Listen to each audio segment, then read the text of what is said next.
at pag-ambon itong amihan sa ilang bahagi ng Hilagang Luzon, dito sa Cagayan Valley, Cordillera, pati na rin sa lalawigan ng Aurora.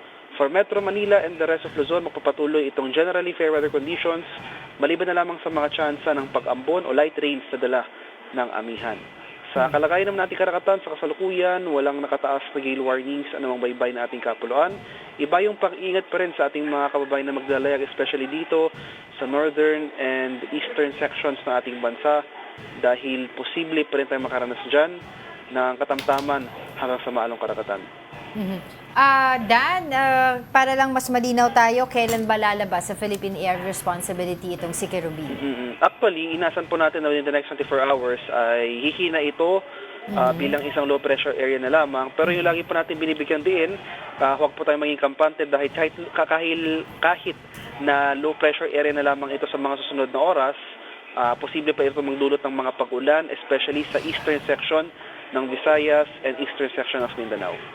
Okay. Meron pa ba tayong mga nakikitang iba pang weather disturbances outside our Philippine Area of Responsibility?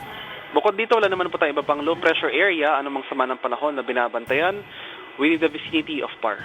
So Dan, is it safe to say na matatapos tayo ng taon, after this, wala na tayong bagyong mararanasan? Well, hopefully wala na po, pero hindi po natin kasi tinatanggal yung possibility na, kumbaga, it's too early to tell pa before the year ends na may mga circulations or mga low pressure areas sa Mamoo sa loob or labas ng ating PAR. Pero we can definitely say for now na at least for this week and early next week, wala naman po tayo inaasang iba pang low pressure area o namang bagyo. Well, that's good to hear.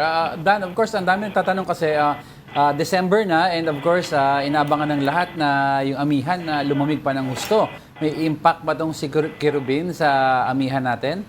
Well, actually, one of the reasons why inasahan natin na hihina itong si Kerubin into low pressure area in the next hours ay dahil may kalakasan nga itong bukso ng amihan. So makakaroon po ito ng effect sa paghina ng bagyo. So inasahan nga natin in the next hours maging low pressure area na lamang ito. At ngayon pa man, posible pa ito magdulot ng mga pag-ulan sa Eastern Visayas, Eastern Mindanao area. Alright, maraming salamat. Pag-asa weather forecaster, Dan Villamin.